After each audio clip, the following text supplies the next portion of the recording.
नमस्कार दोस्तों, मैं रोहित गुप्ता मेरे YouTube चैनल रोहित क्लासेस में आपका तहे दिल से स्वागत करता हूं। दोस्तों, हम यहां मध्यकालीन भारत का इतिहास पढ़ रहे थे, जिसमें चैप्टर 1 मुग़ल वंश पढ़ रहे थे। दोस्तों, इससे पहले हम लोगों ने मुग़ल वंश का 9 पार्ट ला दिया है।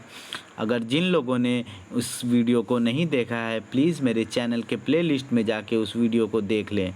ठीक है दोस्तों, तो वीडियो को स्टार्ट करने से पहले आप सभी लोगों से अनुरोध है कि प्लीज़ आप सभी लोग मेरे चैनल को लाइक कर दें, सब्सक्राइब कर दें, बेल आइकन प्रेस कर दें और शेयर करना कोई भी नहीं भूलेगा दोस्तों। ठीक है, तो चलिए वीडियो स्टार्ट करते हैं।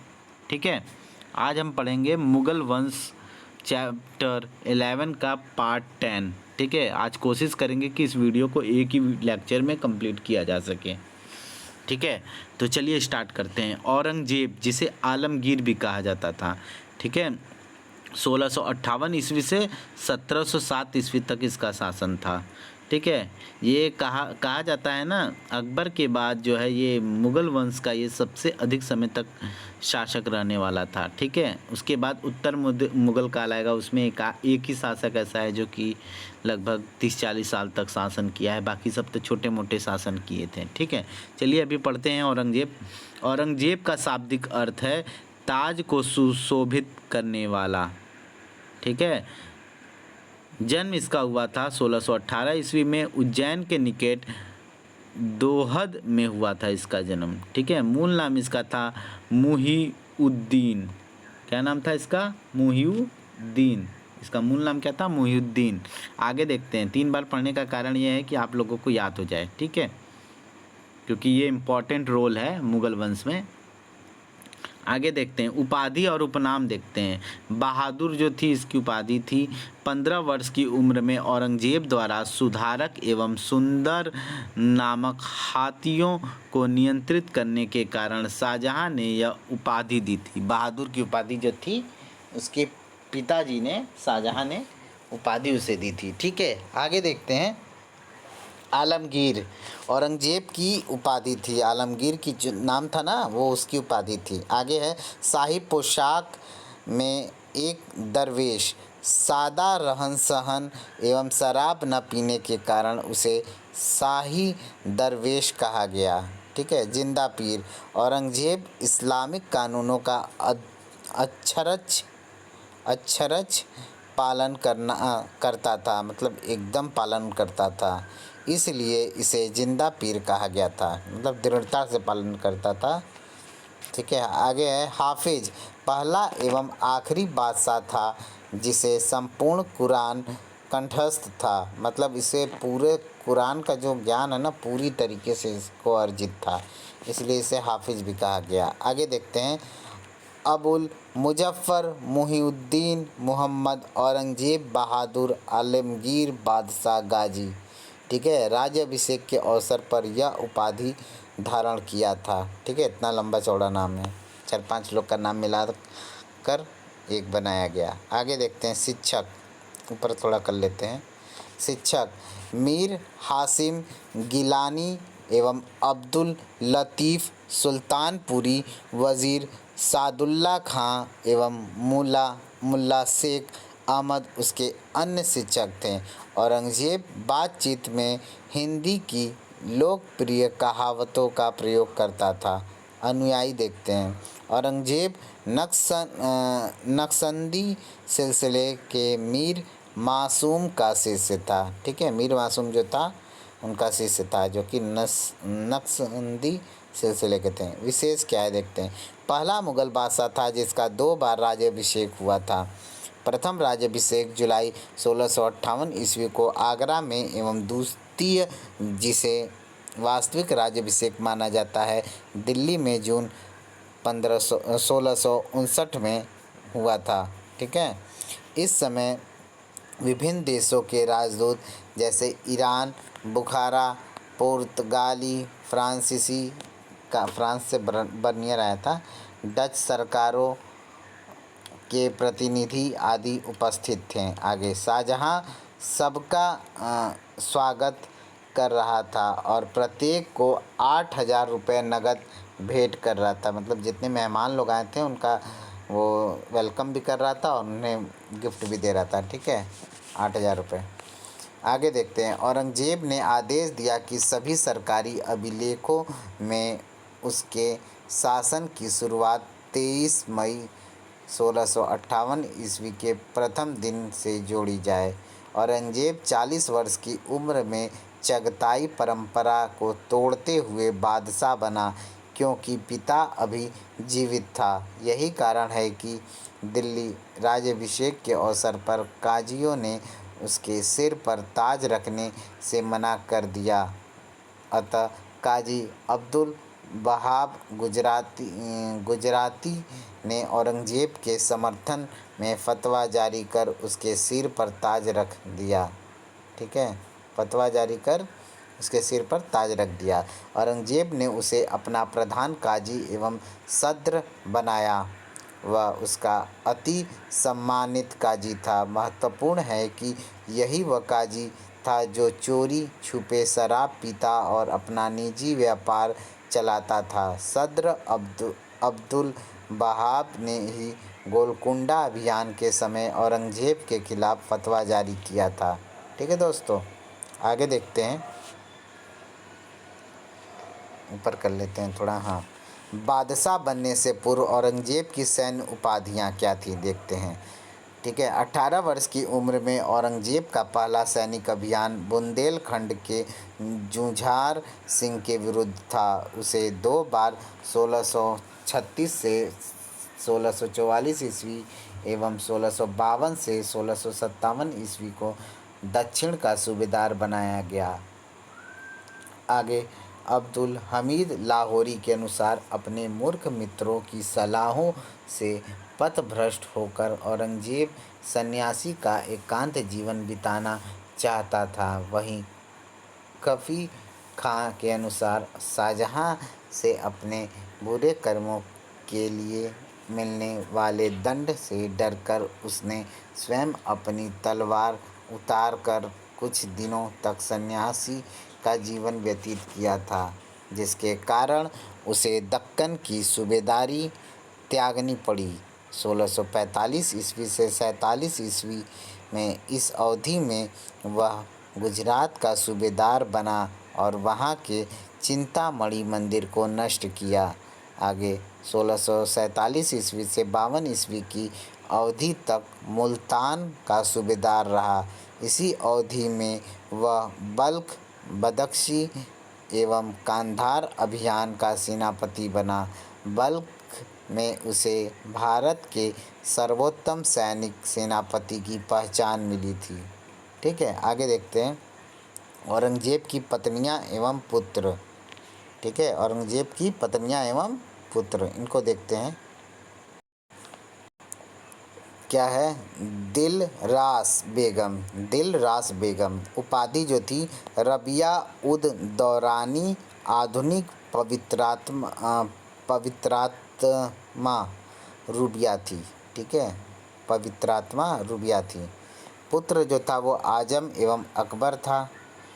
आजम के सम्मान में औरंगजेब ने सतारा दुर्ग का नाम आजम तारा किया।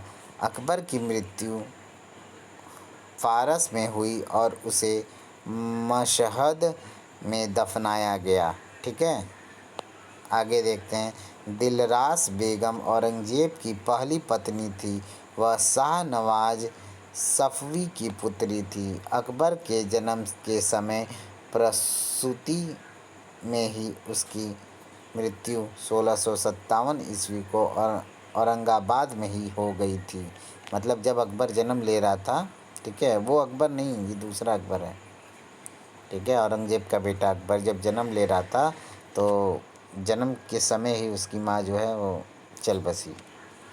ठीक है, आगे उसका मकबरा जो है औरंगाबाद में है, जिसे काला ताज यानी या दक्षिण का ताजमहल कहा जाता है। ठीक है, काला ताजमहल भी कहा जाता है। आगे देखते हैं। रहमत उन्नीसा उपाधि जो है नवाब बाई यानी पुत्र मोहम्मद सुल्तान औरंगजेब का सबसे बड़ा पुत्र एवं मुअज्जम उर्फ शाह आलम। ठीक है, था। यह कश्मीरी राजपूत महिला और राजा राजू की पुत्री थी। औरंगजेब के पश्चात मुअज्जम ही बहादुर शाह प्रथम के नाम से बादशाह बना। बहादुर शाह ने सिंहासन पर बैठने के बाद अपनी एवं मां की झूठी वंशावली तैयार करवाई ताकि उसके आधार पर वह स्वयं को सैयद घोषित कर सके। औरंगजेब ने अपने इसी पुत्र को बीजापुर एवं गोलकुंडा के सुल्तानों से मुक्त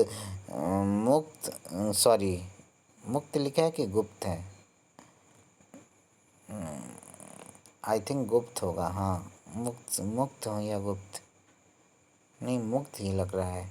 ठीक है, सुल्तानों से मुक्त नहीं, गुप्त समझौता करने के कारण 12 वर्षों तक बंदी बनाकर रखा था। ठीक है, एक सेकेंड इसे देखते हैं थोड़ा। हाँ ठीक है,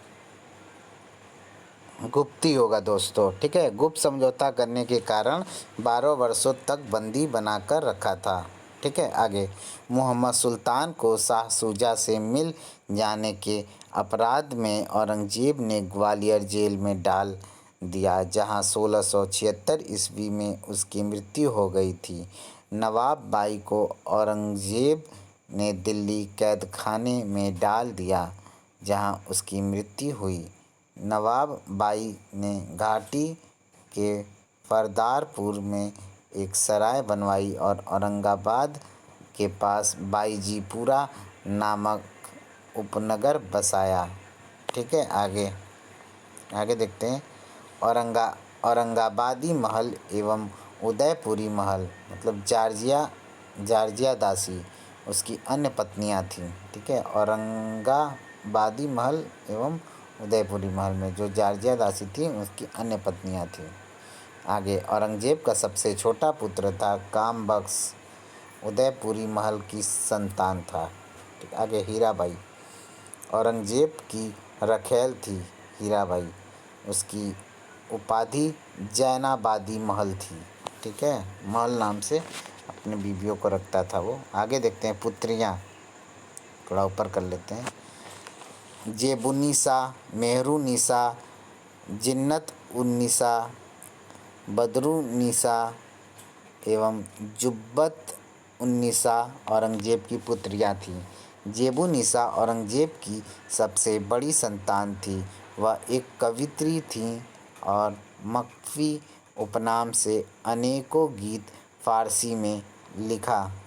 उसने दिल्ली में एक पुस्तकालय बैतुल उलूम की स्थापना की थी।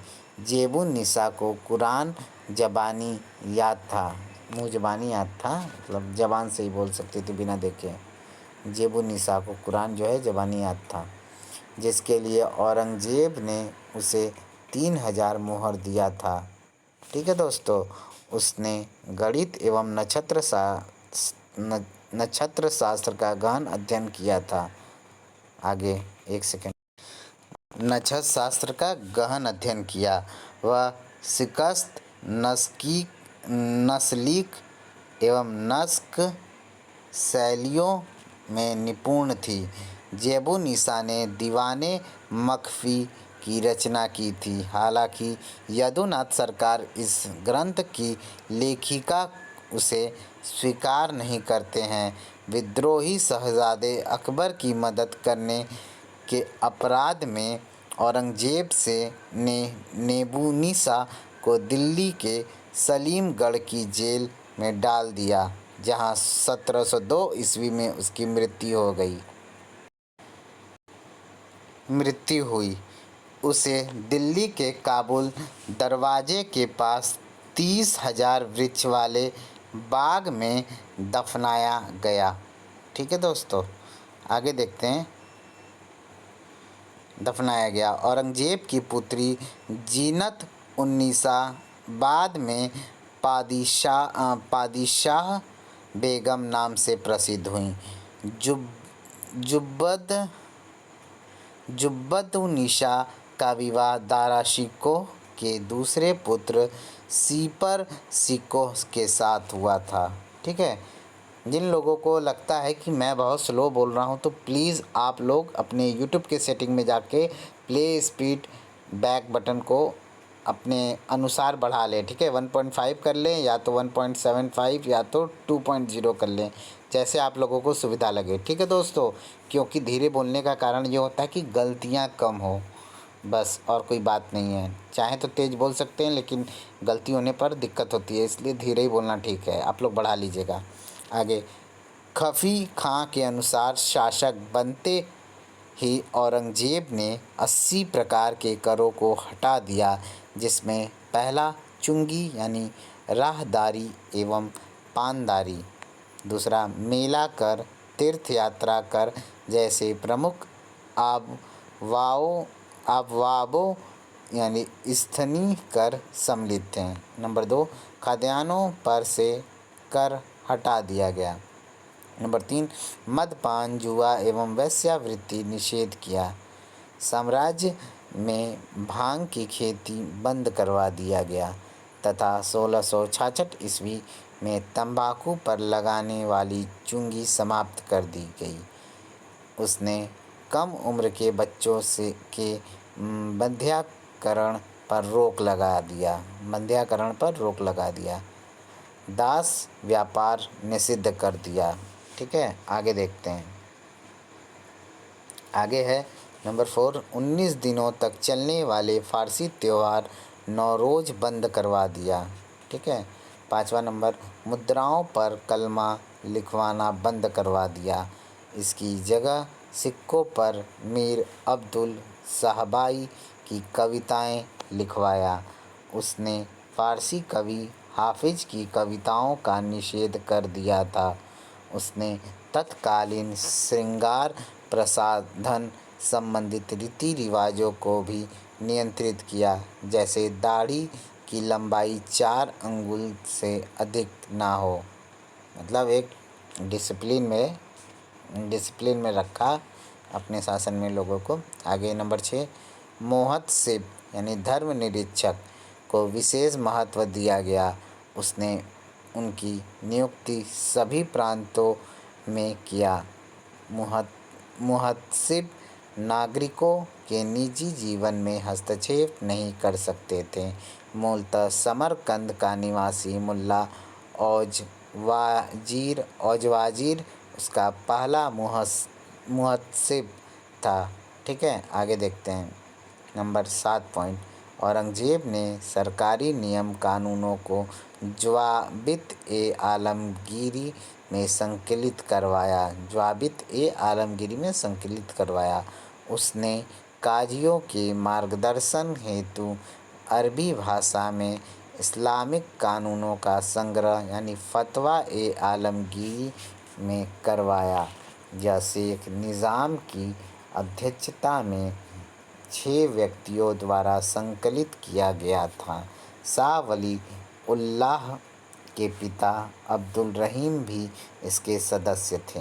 नंबर 8, औरंगज़ेब ने निर्देश दिया कि उसके शासनकाल का वर्ष अरबी चंद्र वर्ष तथा राजस्व खातों में सूर्य पंचांग के स्थान पर चंद्र पंचांग को वरीयता दी जाए। उसके इस निर्णय की खफ़ी खां ने कड़ी आलोचना की थी, ठीक है दोस्तों। आगे देखते हैं नंबर 9 पॉइंट, ऊपर कर लेते हैं थोड़ा। हाँ, अब से दरबार की कार्यवाहियाँ गुप्त रखी जाने लगीं। उसने अखबारात यानी शाही सूचना पत्र को जनता की पहुँच से परे कर दिया। आगे है औरंगज़ेब की धार्मिक नीति। 1663 ईस्वी में तीर्थ यात्रा कर लगाया एवं सती प्रथा पर रोक लगा दिया। शासन काल के 11वें वर्ष में दरबार में गायन पर प्रतिबंध, मतलब 1669 में गायन पर प्रतिबंध लगाया था, ठीक है, लगा दिया। लेकिन वाद्य संगीत और नौबत के वादन पर कोई रोक नहीं लगाया था। सरकारी संगीतकारों की छुट्टी कर दी गई। इसी समय संगीत का जनाजा दरबारियों ने निकाला था।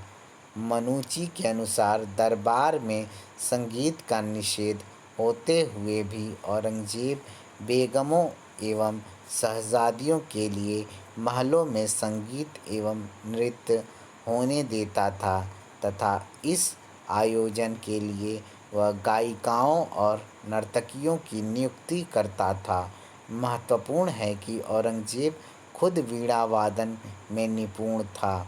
भारतीय शास्त्रीय संगीत पर फारसी में सबसे अधिक पुस्तकें औरंगजेब के ही काल में लिखी गईं।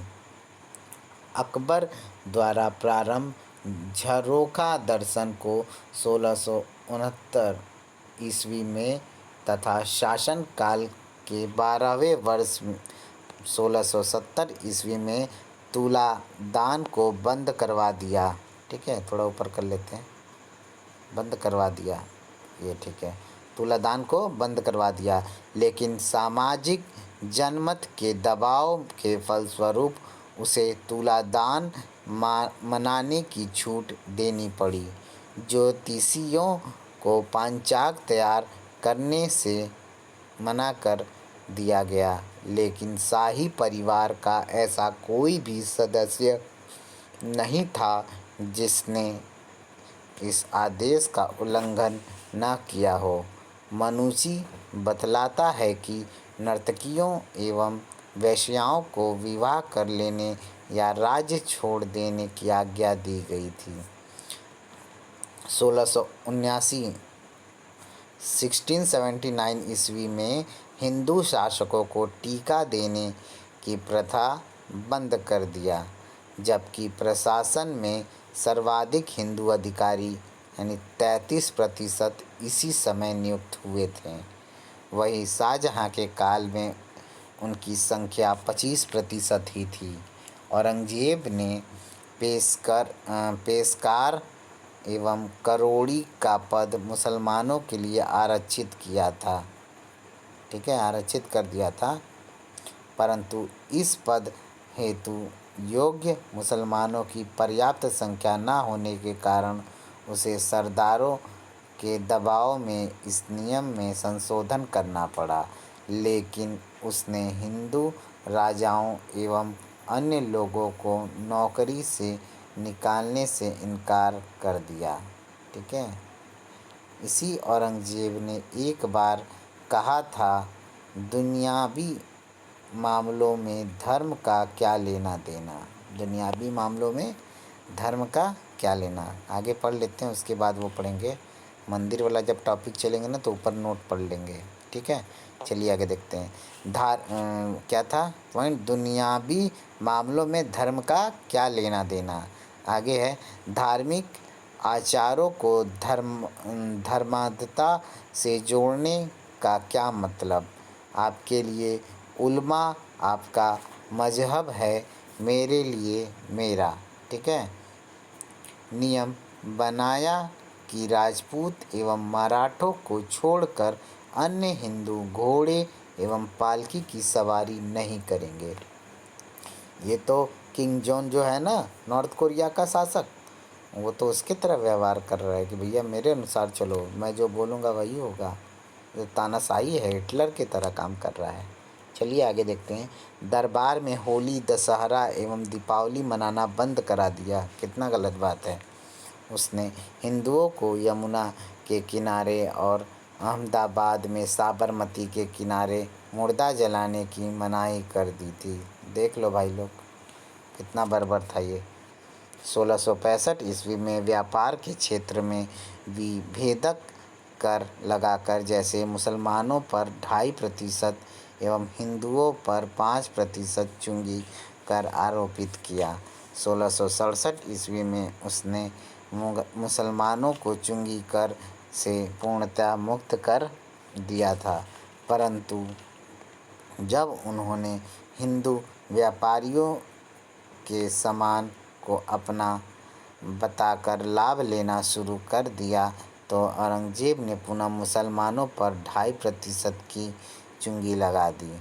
उसने गुरुवार की रात को पीरों की मज़ारों पर दिए जलाने की प्रथा बंद करा दिया। हद है, किसी को नहीं छोड़ रहा था। अपने लोगों को भी नहीं छोड़ रहा था। परेशानी हो गए होंगे सब लोग। किफ़ायत के कदम के रूप में इतिहासकार लेखन विभाग बंद करा दिया और 1671 ईस्वी में बादशाह शहजादों और बेगमों के खर्चों में कटौती कर दिया।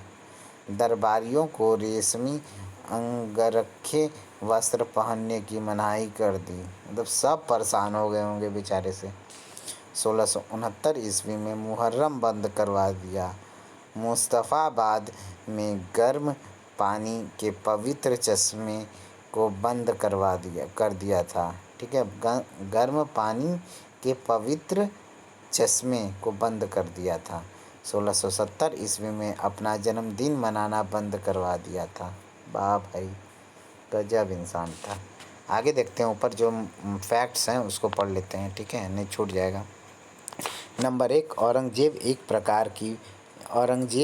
प्रकार की फ़ारसी लिपि नस्तालीक एवं शिकस्त लिखने में निपुण था।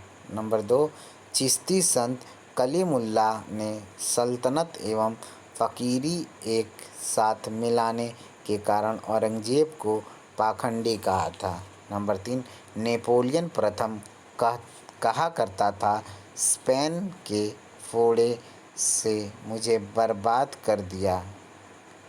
स्पेन के फोड़े ने मुझे बर्बाद कर दिया और दक्कन के फोड़े ने औरंगजेब को। बाप रे बाप। आगे नंबर 4 पॉइंट देखते हैं।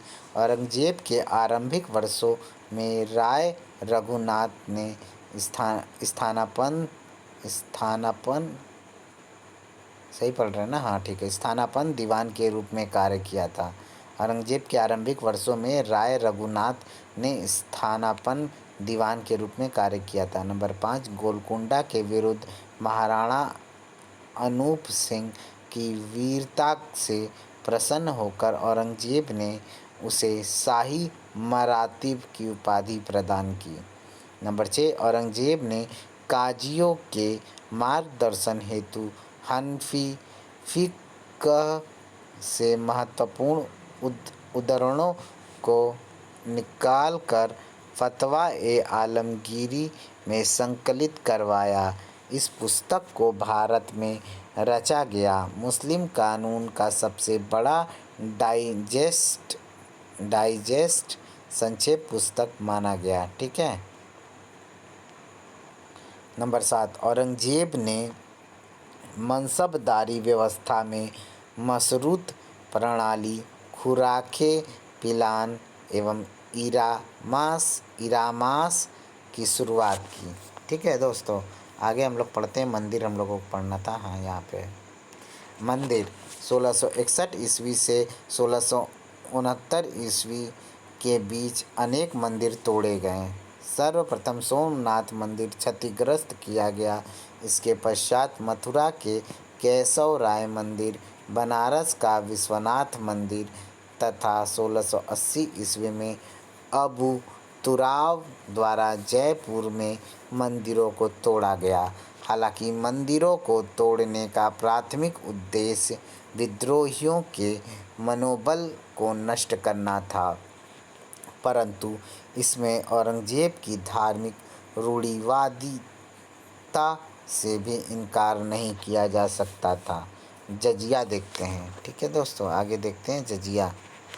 लागू करने की तिथि शासनकाल के 22वें वर्ष 12 अप्रैल 1679 ईस्वी यानी 1679 ईस्वी को जजिया लगाया गया।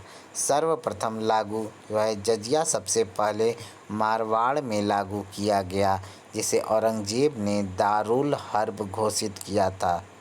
ठीक है। मेवाड़ में जजिया के बदले 3 जिला मांडल, वेदनौर एवं आदलपुर यापुर दिया था। ठीक है, जहां आरा बेगम ने औरंगजेब द्वारा जजिया लगाने का विरोध किया था। जजिया की वसूली के लिए गैर मुसलमानों को 3 श्रेणियों में विभाजित किया। प्रथम श्रेणी के लिए 48 दिरहम यानी 13 रुपया, द्वितीय श्रेणी के लिए 24 दिरहम यानी 6 रुपया तथा तृतीय श्रेणी के लिए 12 दिरहम यानी 3 रुपया निश्चित किया गया था। आगे देखते हैं लगाने का कारण, लगाने का रीजन क्या था ये देखते हैं। जजिया लगाने का रीजन यहाँ से देखते हैं। समकालीन इतिहासकार ईश्वर दास नगर एवं साकी मुस्ताद ने लगाने का कारण हिंदुओं का उत्पीड़न करना बताया है। वहीं मनुची आरोपित करने का मुख्य कारण रिक्त राजकोष को भरना बताता है। ठीक है सर, यदुनाथ सरकार ने इसके लगाए जाने का कारण हिंदुओं का धर्म परिवर्तन करना बताया, जबकि मनुची इसे दूसरा कारण मानता है। यदुनाथ का मत है कि औरंगजेब भारत को दार उल हर्ब यानी काफिरों का देश से दार उल इस्लाम मुसलमानों की भूमि में परिवर्तित करना चाहता था। महत्वपूर्ण है कि यही मत खफी खां एवं मामूरी का भी था। डॉक्टर सतीश चंद्र महोदय का मत है कि जजिया का पुनः आरोपण गहराते हुए राजनीतिक संकट का सूचक था, विशेषकर दक्कन में बिगड़ते हुए हालात की वजह से। मनुची के अनुसार व्यापारियों को जजिया प्रमाण पत्र साथ लेके चलना पड़ता था। औरंगजेब ने जजिया कोष का निर्माण किया। जजिया से प्राप्त राशि इसमें रखी जाती थी। यह राशि उलेमाओं हेतु आरक्षित थी, जिनमें इस समय काफ़ी बेरोजगारी व्याप्त थी। इसलिए ऐसा कहा जाता है कि जजिया उलेमाओं को दी गई रिश्वत थी। ठीक है, आगे देखते हैं मूल्यांकन। औरंगजेब की धार्मिक पहलुओं पर इतिहासकारों ने पर्याप्त प्रकाश नहीं डाला है।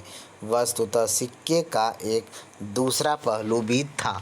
औरंगजेब ने पंथ भारती यानी राजस्थान के सिवाना में, उज्जैन के महाकाल मंदिर, देहरादून में गुरु रामदास के गुरुद्वारे, चित्रकूट के मंदिरों, इलाहाबाद के मंदिरों तथा जकाबार के जोगियों को प्रचुर मात्रा में राजस्व मुक्त भू अनुदान दिया था।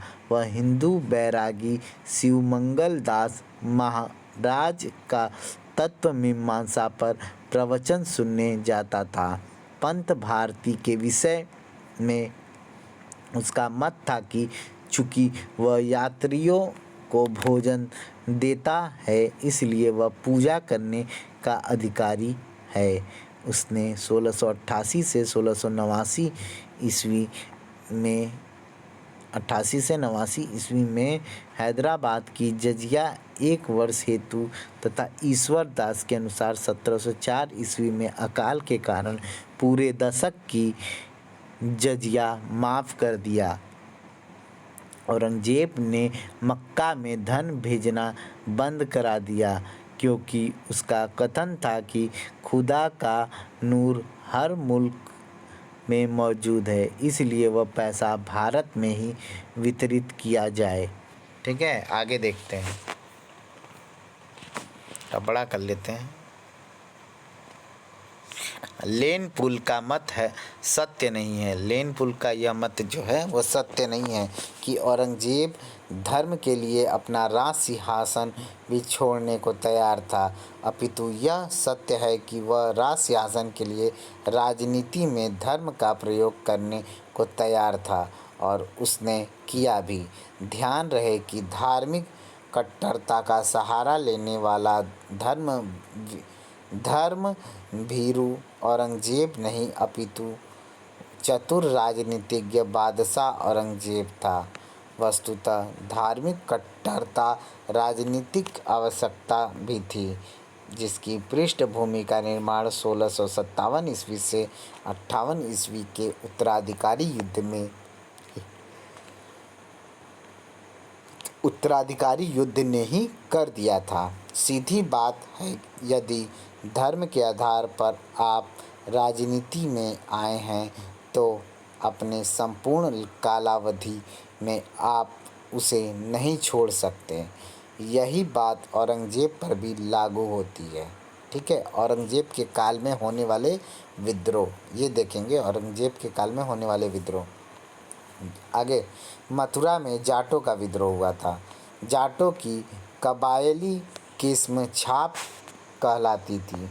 बताया जाता है कि शाहजहां ने जाटों के दमन के लिए आलम खां एवं मिर्ज़ा ईसा खां को नियुक्त किया था, किंतु दारा के प्रभाव के कारण उनका दमन न किया जा सका। आगे है गोकुल। औरंगजेब की धार्मिक नीतियों के विरुद्ध पहला विद्रोह 1669 ईस्वी में तिलपन के जमींदार गोकुल ने किया। उसे सतनामियों का भी समर्थन प्राप्त था। 1669 ईस्वी में गोकुल ने मथुरा के सूबेदार अब्दुनबी का वध कर दिया। अब्दुनबी ने मथुरा में जामा मस्जिद का निर्माण करवाया था। ठीक है, आ गए राजा राम एवं राम चेहरा। ठीक है, 1686 ईस्वी में जाटों के विद्रोह का नेतृत्व सिनसिनी के जमींदार राजा राम ने किया। उसने सिकंदरा में अकबर के कब्र की हड्डियों को निकाल कर जला दिया। राजा राम ने मुगल सेनापति युगीर खां को हरा दिया। सिनसिनी एवं सौंधी राजा राम के विद्रोह का मुख्य क्षेत्र था, जहां मिट्टी के दुर्ग बनाए गए थे। ठीक है, आगे देखते हैं चूड़ामन के विद्रोह का केंद्र थीम यानी थूट था। वह राजा राम के पश्चात जाट विद्रोह का नेता बना। औरंगजेब ने आमेर के कछवाहा राजा बिशन सिंह को मथुरा का फौजदार बनाकर जाटों का विद्रोह दबाने हेतु नियुक्त किया। राजा बिशन सिंह ने राजा राम एवं उसके उत्तराधिकारी चूड़ामन को पराजित कर सोनार दुर्ग विजित कर लिया। उसने जाट विद्रोह को दबा दिया। कालांतर में चूड़ामन ने मथुरा के पास जाट राज्य भरतपुर की स्थापना की। जाट साम्राज्य संस्थापक चूड़ामन को ही माना जाता है। भरतपुर की राजधानी डींग थी। बदन सिंह ने 1725 ईस्वी में डींग के किले का निर्माण करवाया था। 1721 ईस्वी में चूड़ामन ने आत्महत्या कर लिया। आगे देखते हैं बदन सिंह 1721 से 1756 ईस्वी में अहमद शाह अब्दाली ने इसे राजा की उपाधि प्रदान की और इसके नाम में महेंद्र जोड़ा। उसे जयपुर नरेश जय सिंह ने वज्र राज की उपाधि प्रदान की थी। ठीक है, आगे देखते हैं सूरजमल 1756 ईस्वी से 1763 ईस्वी। इसे जाटों का अफलातून यानी प्लेटो या जाटों का यूलिसिस भी कहा जाता है। पानीपत के तीसरे युद्ध में यदि तटस्थ रहा था। ठीक है, तीसरे युद्ध में यही तटस्थ रहा था सूरजमल। ठीक है, पानीपत के तीसरे युद्ध में यह तटस्थ रहा था। इसने आगरा के समरूप नगरों का निर्माण डींग में करवाया। उसने मिट्टी का किला लोहगढ़ का निर्माण करवाया था। अंग्रेज सेनापति जनरल लेक ने डींग को जीत लिया था, परंतु भरतपुर के लोहागढ़ को वह जीतने में असफल रहा था। आगे है सतनामी। ठीक है, मिनी यास जिसे बोला जाता था। सतनामी विद्रोह देखते हैं, आगे ऊपर कर लेते हैं सतनामी विद्रोह। सतनामी वैरागी पंथी थे जिनके विद्रोह का केंद्र नारनौल था। यह मुख्यतः कृषक विद्रोह था। सतनामियों पर विजय प्राप्त करने हेतु औरंगजेब ने अपने हाथ से लिखे इबादत के शब्द एवं प्रतीक को सेना के झंडे पर लगवा दिया। राजा बिशन सिंह कछवाहा ने इस विद्रोह को भी दबा दिया। इस विद्रोह का उल्लेख खफी खां एवं साकी मुस्तैद खां ने किया था। मुस्तैद खां के अनुसार युद्ध में सतनामियों ने महाभारत की महान लड़ाई सा दृश्य प्रस्तुत किया। आगे है सिख विद्रोह। ठीक है, जब औरंगजेब बादशाह बना तब हर राय सिखों के गुरु थे। औरंगजेब ने सिखों के 9वें गुरु तेग बहादुर को फांसी दे दिया था। उनके पश्चात सिखों के 10वें एवं अंतिम गुरु गोविंद सिंह हुए। विस्तृत अध्ययन हेतु हम इसे 190 पेज पर देख सकते हैं। जो आगे हम लोग पढ़े हैं तो उसे हम लोग देख सकते हैं। उसको अगर जब सिख विद्रोह देखेंगे ना, जहाँ पे सिखों का था, तो उसी में ये मिलेगा। ठीक है, तो एक बार पिछला वीडियो अगर आप लोग कभी देखिएगा तो उसमें मिलाइएगा, मिल जाएगा। ठीक है, आगे देखते हैं। आगे है हमारा शहज़ादा अकबर का विद्रोह। ठीक है दोस्तों, आगे पढ़ लेते हैं। कहाँ तक पढ़ना है? अभी है राजपूत और औरंगजेब, ये वाला अगले पेज से स्टार्ट करेंगे, अगले वीडियो से। कोशिश करते हैं इस वीडियो में ये ख़त्म कर दें। ठीक है, शहज़ादा अकबर का विद्रोह देखते हैं। चलिए आइए। अकबर औरंगजेब का पुत्र था। वह पिता की राष्ट्र विरोधी, यहाँ हम औरंगजेब, इसको औरंगजेब सेकंड भी बोल, नहीं औरंगजेब सेकंड तो उत्तर में आया था ना। चलिए कोई बात नहीं, वो होता है ना, एक जैसा नाम रखा है, तो ये असली वाला औरंगजेब नहीं था, अकबर नहीं था। तो ये मतलब औरंगजेब का बेटा था अकबर। ठीक है, वो तो हुमायूं का बेटा था ना अकबर, वो अलग था, वो उसके परदादा लग जाएंगे एक तरीके से। चलिए आगे देखते हैं। अकबर औरंगजेब का पुत्र था। वह पिता की राष्ट्र विरोधी और आत्मघाती नीति से असंतुष्ट था। साम्राज्य को पुनः सही रास्ते पर लाने के उद्देश्य से उसने विद्रोह कर दिया। उसने औरंगजेब को स्पष्ट रूप से लिखा। राज्य के क्लर्क तथा अफसरों ने व्यापारियों का ढंग अपना लिया है तथा पदों को सोने से खरीद रहे हैं और लज्जास्पद शुल्क पर बेच रहे हैं, लज्जास्पद शुल्कों पर बेच रहे हैं। प्रत्येक आदमी जो नमक खाता है वह नमक के तहखाने को नष्ट करता है। ठीक है, दुर्गादास राठौर एवं सिसोदिया राजपूतों की मदद से 11 जनवरी 1681 ईस्वी में अकबर ने स्वयं को बादशाह घोषित कर दिया। ठीक है, इस समय औरंगजेब अजमेर में था। यही दोहरा में पत्र के माध्यम से उसने अकबर की सेना में फूट डलवा दिया। दुर्गादास अकबर को लेकर मराठा शासक संभाजी के पास पहुंचा। वह पाली नामक गांव में संभाजी से मिला और संभाजी ने उसे संरक्षण प्रदान किया।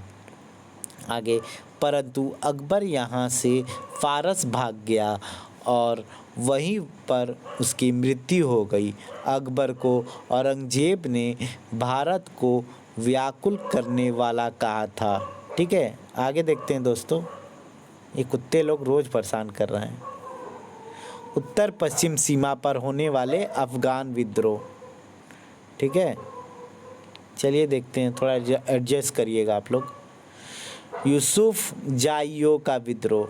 इसका नेता भानु था जिसने 1667 ईस्वी में विद्रोह कर दिया। रोशनाई नामक धार्मिक पुनरुत्थानवादी आंदोलन इसी से जुड़ा था। ठीक है, पुनरुत्थानवादी आंदोलन जो है इसी से जुड़ा था। औरंगजेब ने जसवंत सिंह को जमरूद का मुगल सूबेदार बनाया। ठीक है, आगे है अफरीदियों का विद्रोह। 1672 ईस्वी में होने वाले अफरीदी विद्रोह का नेतृत्व अकमल खां ने किया। उसने सुल्तान की उपाधि धारण कर ली थी। वह अफ़गान क्षेत्र से मुग़ल सत्ता के उन्मूलन के विरुद्ध बने संयुक्त संघ का नायक था। उसने मुग़लों के खिलाफ सभी अफ़गानों के साथ देने का अनुरोध किया। ठीक है, आगे देखते हैं। खुशहाल खां घटक 1675 ईस्वी में ही इसने विद्रोह कर दिया था। खुशहाल खां एक कवि भी था। उसे औरंगजेब का जानी दुश्मन कहा गया। पेशावर के शाही दरबार में बुलाकर उसे धोखे से मुग़लों ने कैद कर लिया। इसको कुछ समय तक औरंगजेब ने दिल्ली तदुपरांत रणथंभौर के कारागार में कैदी बनाकर रखा। यूसुफजैयों का विद्रोह समाप्त करने हेतु उसे उत्तर पश्चिम भेजा गया, परंतु खुशहाल खां अकमल खां से भी मिल गया। सीमांत प्रदेश के विद्रोह को समाप्त करने हेतु औरंगजेब ने युगीर खां को मुग़ल सेना नायक बनाकर भेजा। अंत में औरंगजेब ने स्वयं मुग़ल सेना का नेतृत्व किया। 1674 ईस्वी में वह इस क्षेत्र में आया और हसन अब्दाल में डेरा डाला। अंत में औरंगजेब ने अमीर खां को काबुल का सूबेदार बनाया। अमीर खां ने सीमावर्ती जातियों को व्यापार, आर्थिक सहायता एवं आकर्षक पद प्रदान कर अफ़गानिस्तान पर नियंत्रण स्थापित कर लिया। औरंगजेब सीमांत प्रदेश के शासकों को प्रति वर्ष 6 लाख रुपया वार्षिक देता था। सर यदुनाथ सरकार के अनुसार अफ़गान युद्ध का राजनीतिक प्रभाव हानिकारक रहा। अफरीदियों तथा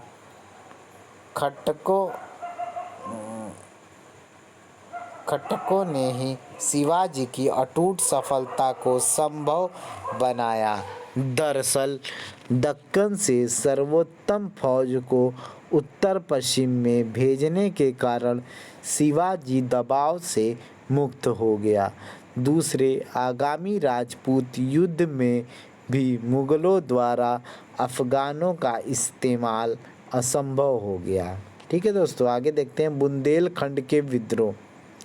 बुंदेलखंड में विद्रोह का जो केंद्र था वो ओरछा था। चंपत राय ओरछा के शासक चंपत राय ने 1661 ईस्वी में औरंगजेब के विरुद्ध विद्रोह कर दिया, परंतु मुग़ल आधिपत्य स्वीकार करने के स्थान पर उसने आत्महत्या कर लिया था। ठीक है, आगे देखते हैं।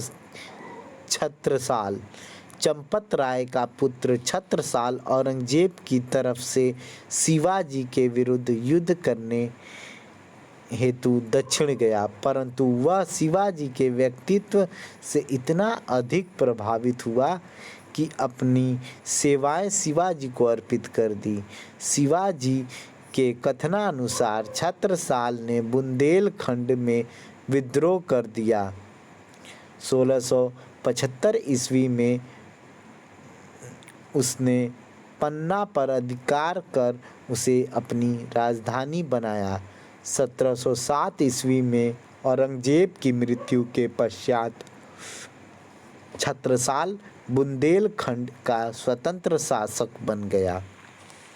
1721 ईस्वी में उसकी मृत्यु हो गई। ठीक है दोस्तों, तो आगे जो है हम लोग जो है लगभग पढ़ लें क्या? देखें पहले कहाँ तक है।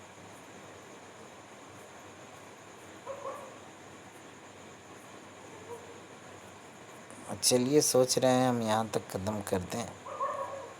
नहीं दोस्तों, ज़्यादा लंबा हो जाएगा, इसलिए चलिए वीडियो में इतना ही रहने देते हैं। आगे जो है नेक्स्ट वीडियो में कंप्लीट करेंगे, औरंगज़ेब को और मुग़ल वंश का अंत करेंगे। ठीक है दोस्तों, तो थैंक यू फॉर वॉचिंग दोस्तों। प्लीज़ वीडियो को लाइक कर दीजिएगा। चैनल को जितने लोगों ने अब तक सब्सक्राइब नहीं किया है वो सब्सक्राइब करके बेल आइकन प्रेस कर दीजिए, और प्लीज़ शेयर करना कोई नहीं भूलिएगा। ठीक है दोस्तों, तो मिलते हैं नेक्स्ट वीडियो में। थैंक यू सो मच दोस्तों। पढ़ते रहिए और बढ़ते रहिए दोस्तों। Bye bye, good night.